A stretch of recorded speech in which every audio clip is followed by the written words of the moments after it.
Arostegui.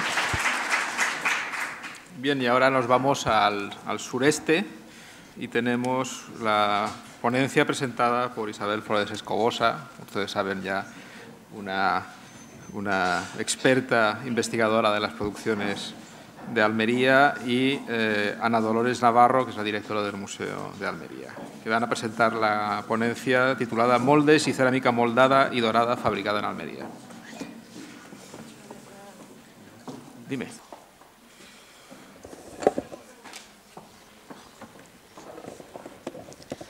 Hola, buenos días.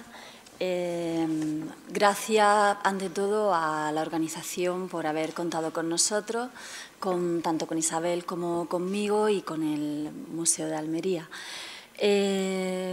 Vamos a dar comienzo a nuestra charla y yo voy a hacer un poco la parte del contexto arqueológico que dará pie a la parte que comentará mi compañera Isabel Flores. Bueno, las intervenciones desarrolladas en la ciudad de Almería desde el año 1985 alcanzan un número de 354. En su totalidad, dichas actuaciones han tenido lugar desde el mismo momento en el que la Comunidad Autónoma Andaluza asume las competencias de gestión patrimonial. Distintas formas, distintas metodologías y distintos objetivos de trabajo se han materializado a lo largo de todos estos años en estas intervenciones. Son, en definitiva, distintas miradas para un mismo yacimiento, la ciudad de Almería. Han sido muchas las dificultades a la hora de abordar este trabajo. En primer lugar, porque los métodos de registro o el nivel de documentación recogido en cada una de las intervenciones se suman a una falta y evidente investigación posterior y publicación. Del total de las 354 intervenciones que se han realizado en la ciudad de Almería, tan solo cerca del 20% han sido publicadas en los anuarios arqueológicos correspondientes, aunque también es cierto que otras intervenciones se han publicado en otros foros, en otros lugares. Sin embargo, la suma de esas publicaciones que están recogidas desde el Museo de Almería no aportan ninguna variación sustantiva a ese porcentaje del 20%. Otro hecho, además, a destacar en la labor de recuperación de la charla que aquí presentamos es el hecho de que todos los materiales arqueológicos, la mayoría de estas intervenciones que se han realizado en la ciudad desde el año 85, habían quedado dispersos en domicilios particulares debido al cierre del Museo Arqueológico en el año 1990 y la posterior readmisión de materiales una vez que el museo fue abierto en marzo de 2006. Por tanto, desde la institución se hizo una labor de recuperación para que todos esos materiales fueran ingresando poco a poco en los almacenes del museo. A pesar de estos datos un tanto desalentadores, aportamos unas breves conclusiones extraídas de la investigación realizada tanto sobre los fondos depositados en el museo como de toda la documentación emanada de estas intervenciones arqueológicas, lo que supone, sin duda, un primer paso para consolidar futuras intervenciones, futuras propuestas de trabajo que tendrán que verse obligatoriamente apoyadas por las analíticas y técnicas pertinentes. En primer lugar, estamos viendo en este callejero, en la imagen que ustedes tienen a la izquierda, las intervenciones donde se han detectado estructuras de hornos para la fabricación de cerámica. Vemos cómo aparte de las estructuras, que la mayoría son estructuras de horno, hay un solar que presenta un color un poco cambiado, que es en un tono más oscuro, donde se ha detectado una estructura para la decantación de arcilla. En la imagen que tienen ustedes al otro lado, vemos tanto la información donde han aparecido estas estructuras de horno y como también aquellos lugares donde se han detectado, se han documentado algunos rellenos y rellenos estratigráficos vinculados con las actividades alfareras.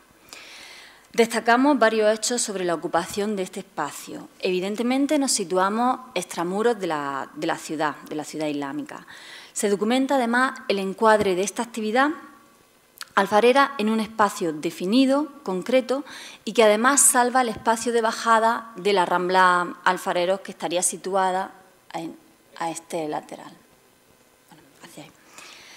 Por otra parte, en la estructura arqueológica, una vez revisada toda la documentación de las intervenciones, destaca un factor, y es que estas estructuras presentan una ausencia evidente tanto de las parrillas para la cocción, como además un desuso y un abandono de la propia estructura en sí. Se ha detectado que, quedando a un lado los factores postdeposicionales, estos no parecen haber sido los causantes de la ausencia de estos elementos estructurales. Además, se constata en las intervenciones el relleno de las propias estructuras desde antiguo. Y otro hecho fundamental que se puede observar en la imagen que tienen a la derecha es que directamente sobre la base de estos rellenos arqueológicos vinculados a las actividades alfareras tenemos una ocupación de enterramiento y de necrópolis. En cuanto a la tipología constructiva de los hornos, hasta ahora hemos podido detectar dos modelos diferentes, uno de ellos con cámara de cocción y combustión separados, y el otro modelo, que tenemos aquí uno representado de la calle Avenida Pablo Iglesias, número esquina Rafaela Jiménez, de una única cámara con planta circular.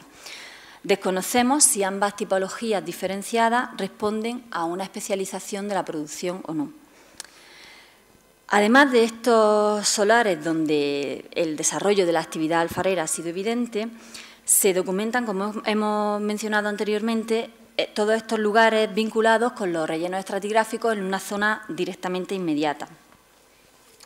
La cronología estimada para determinar el momento de uso de estos espacios como lugares de producción en activo se apoya en varios hechos. Primero, la propia situación a extramuros de la ciudad nos marca un periodo que es evidentemente posterior al siglo X, fecha de la fundación de la Medina. Por otra parte, hay que destacar que el desarrollo experimentado por la ciudad desde el traslado de Pechina, donde originariamente estaba la población, a la nueva Medina de la Bahía, propicia el desarrollo y la instalación a extramuros de la ciudad de la necrópolis de Bab Bayana, donde, según las fuentes árabes, y lo recoge también Torres Balbás, se están realizando ya enterramientos en el siglo XI. Las dataciones estimadas por los profesionales que han trabajado en la ciudad y consultadas a través de la documentación arqueológica nos sitúan todas estas estructuras de horno en el siglo XI, claramente. Pero luego evidenciamos que hay un momento en el que el cementerio situado a las puertas de la ciudad está siendo utilizado del mismo modo coetáneamente que la actividad alfarera se está produciendo aquí. Y que posiblemente toda esta actividad está constatado que daría tanto pie a satisfacer la necesidad de los habitantes de la ciudad como posiblemente para el comercio que se articula en estos momentos en uno de los puertos que se considera más importantes de Al-Ándalus. Por tanto, tenemos espacios, la necrópolis y la actividad alfarera, que son sincrónicos en estos momentos. Sin embargo, tenemos que decir que nos apoyamos también para definir este momento cronológico en que la tipología de los enterramientos que se están dando en estas calles colindantes a los espacios de actividad alfarera presentan un abanico cronológico que también está constatado desde mediados finales del siglo XI y que efectivamente destaca en esta ubicación la cercanía a los espacios de la puerta de la ciudad y de las murallas, que a la vez dota a estos espacios de un valor añadido en cuanto a su consideración social e ideológica de sus ocupantes. Uno de los problemas que se plantean para el estudio de estos espacios coetáneos y sincrónicos es cuándo y por qué causa desaparece la actividad alfarera para acoger en estos mismos lugares, en estos mismos solares, los enterramientos y el uso del suelo como necrópolis. El hecho como evidentemente se observa, y les vuelvo a remitir a la imagen que tienen a la derecha, donde directamente sobre el relleno de depósito, donde aparecen bastantes atifles y trébedes, está el nivel de enterramiento. El hecho de documentarse, además, en las intervenciones, estos restos de hornos con pérdidas constructivas en cuanto a cubiertas, parrillas y cámaras, unidos a su posterior uso como fosas de relleno, nos puede plantear que se hubiera determinado un cese forzado de la actividad. La conquista cristiana y la ocupación de la ciudad en el decenio 1147-1157 pensamos que podría ser la causa de este cambio detectado de la actividad. Los enterramientos y la cronología de uso de las distintas zonas dedicadas a necrópolis en Bab Bahiana será otro hecho importante a determinar en un futuro, dado que en el siglo XIII y XIV se marca un desarrollo amplio de la ocupación de esta zona de la necrópolis, pero fuera de esta antigua ocupación alfarera que se da sobre todo en Avenida Pablo Iglesias. Se extiende hacia Levante, en las zonas de la calle Granada y Murcia. Todas estas consideraciones nos encuadran cronológicamente el momento de producción de la cerámica moldada, que a continuación le vamos a presentar en Almería, en el siglo XII, en momentos previos a la conquista cristiana, respondiendo a una producción almorávide que se localiza en este sector de la ciudad y que está acotada, creemos, cronológica y espacialmente. No obstante, tendrán que ser los futuros desarrollos y estudios los que tendrán que constatar esta y futuras hipótesis sobre la Almería islámica, estudiando aspectos como desarrollo, contracción urbana, espacios e instalaciones artesanales variadas, viviendas, demografía, producciones, comercio. Todo esto tendrá que ser estudiado de una manera más intensa para poder conformar un corpus científico que integre los restos arqueológicos y la documentación que ha llegado hasta nuestros días, así como plantear nuevas preguntas a las intervenciones que todavía hoy se siguen realizando en el conjunto.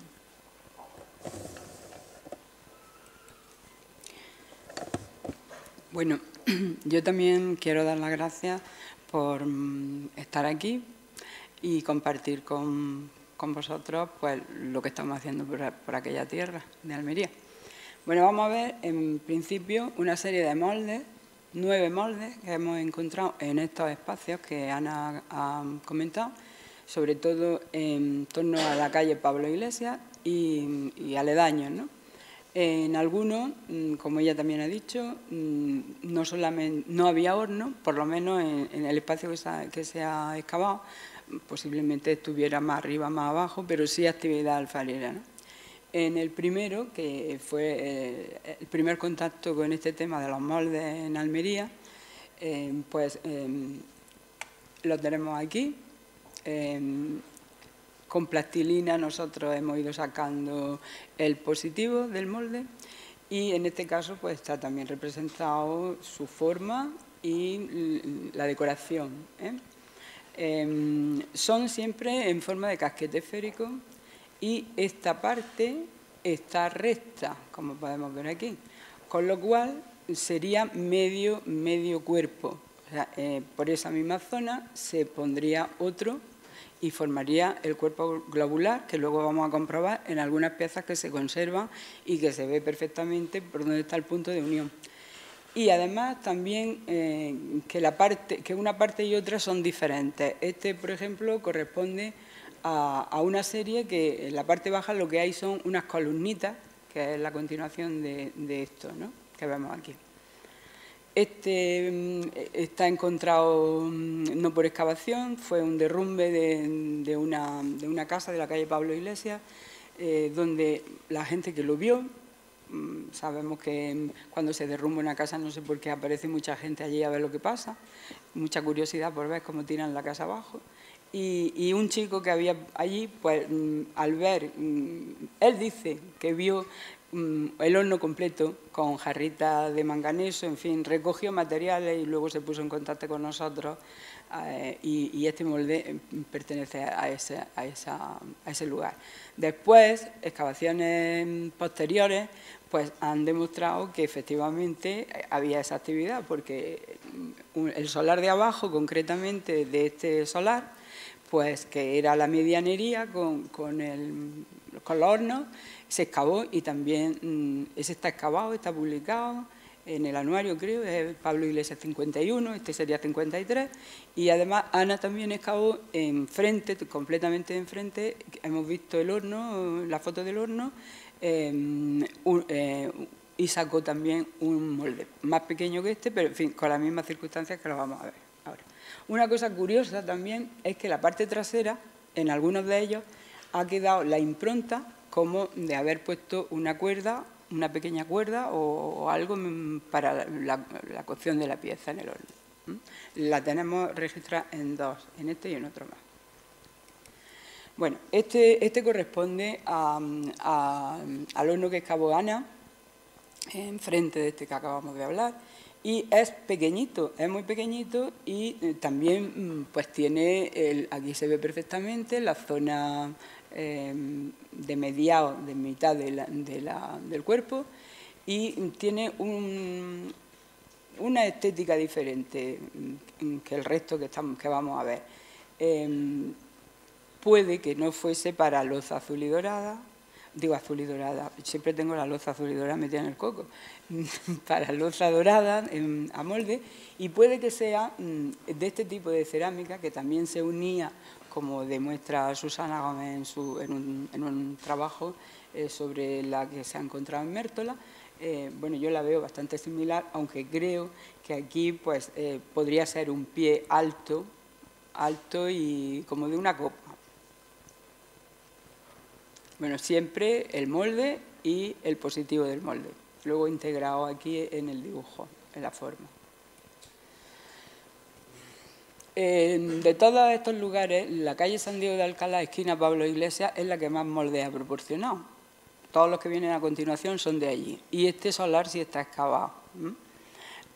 Aquí tenemos este, por ejemplo, que da una forma menos globular, un poco más estirado el cuerpo, más en forma, hombre, no de pera total, pero no tan globular como los otros. Y aquí vuelve otra vez a verse esa impronta, la parte trasera, de haber cogido la pieza y tenerla, vamos, creemos nosotros, ¿no? La gente que se dedica o que os dedicáis o se dedican a estudiar el aspecto técnico, pues podrá decidir si efectivamente esas improntas se deben a eso, a coger y hacer la pieza, consolidarla para que no se... las dos partes, claro. Bueno, otro, en que aquí la decoración, igual que en el anterior, se hace mediante bandas. En el centro pues estaría ya la pieza moldada en plastilina, un cordón de la eternidad y un róleo con decoración vegetal. También correspondería a una forma globular. Otro, también del mismo sitio, este es una pieza bastante más grande,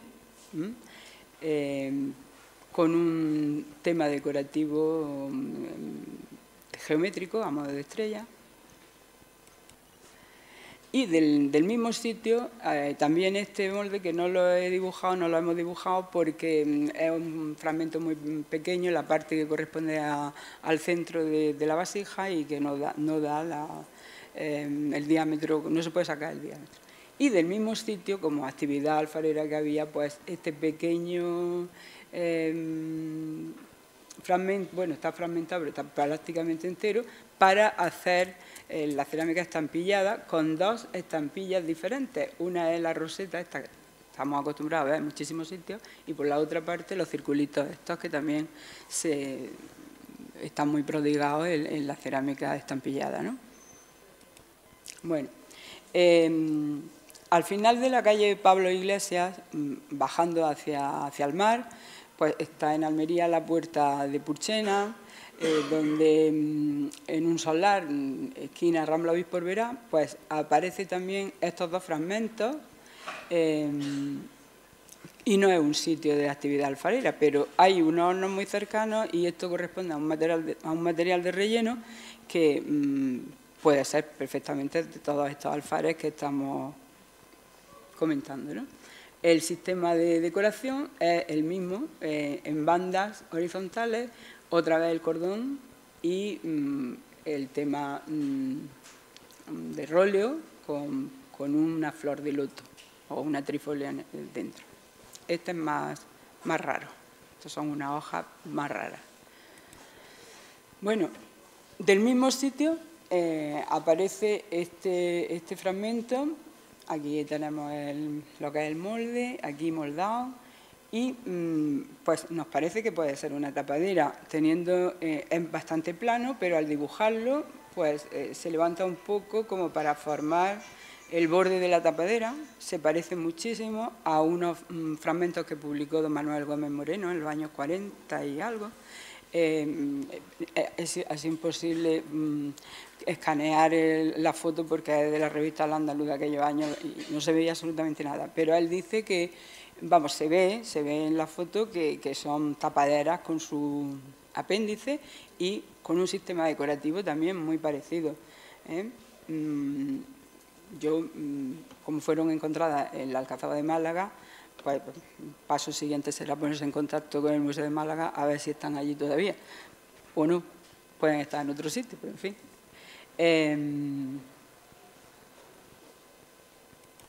Bueno, a partir de esta diapositiva vamos a ver cerámicas moldadas también encontradas en Almería.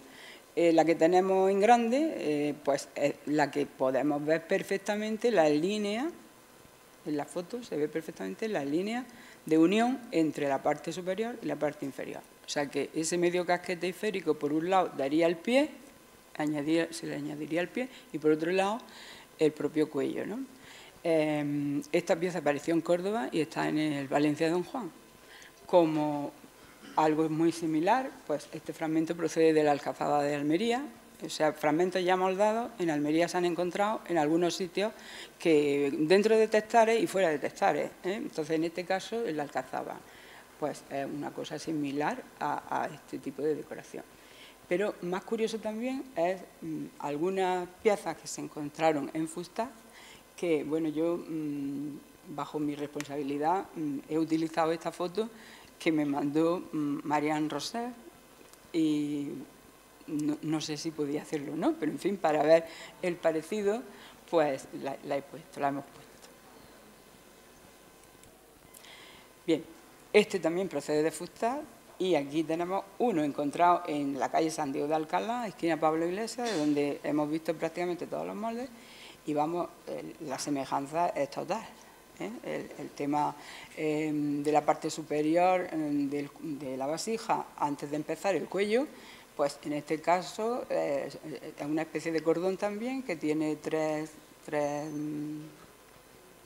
vueltas, digamos, y aquí solamente tiene una, pero las inscripciones pues son semejantes, la estética es semejante. No sabemos si llevaba el grafiado, pero este sí lo lleva. De todas formas, este tipo de palma lo vamos a ver también ahora, en otro fragmento, en este, por ejemplo. Este procede del Testar de la Terraza Imperial, uno de los que también se destruyó, solamente que hubo gente que hizo una denuncia y entonces la gente que había en el museo pues, de Almería, fue en los años 80, acudieron y rescataron lo que pudieron rescatar. Entre ellos estaba este fragmento, donde pues, vemos historias similares. El cordón, digo, un contario y esta palma digitada con, no sabemos lo que tendría por ahí, pero puede ser también decoración epigráfica. O este de la Alcazaba, que vuelve a repetir pues el tema del cordón, el tema de la inscripción, con un elemento vegetal también entre una cosa y otra. O este que pertenece a la calle Eduardo Pérez, en lo que es la Musalda de Almería. Y vuelvo a repetir, volvemos a poner aquí el mismo de que hay en el Valencia de Don Juan para ver la similitud con este sistema de un tema decorativo arriba, un tema decorativo abajo y, bueno, pues no es exactamente igual, pero está dentro del mismo lenguaje y de la misma estética de composición decorativa. Y estos, aparecidos en Mértola, que pues también responden al mismo sistema que estamos viendo. Este incluso lleva pintura dorada y esgrafiada también, creo que hay algunas cositas. Este procede de la Alcazaba y pues puede ser de registros verticales, que también lo hay, o pues el molde lo mismo, hay que darle la vuelta y se trata de bandas horizontales. Conclusiones, pues que para nosotros, por ahora, por todo lo que sabemos, por lo que Ana ha dicho, nos parece que, bueno, que se fabrica en Almería, no creo que haya ninguna duda. Y después, pues que pueden ser almorávides, pueden ser. Tendremos que ahondar más en la cuestión, pero ¿qué hacen esos hornos arrasados? ¿Qué pasa?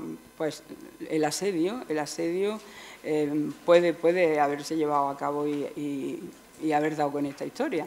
Y bueno, pues está muy clara la fecha, de 1147 hasta 1147 el dominio almorávide, la importancia de la ciudad de Almería por los cronistas en esa fecha, y 10 años de asedio cristiano no es nada, creemos nosotros, para la cerámica. O sea, cuando entran los almohades en 1157, puede haber quedado algún horno y puede seguir produciendo el mismo tipo de cerámica, pero tendremos que seguir buscando.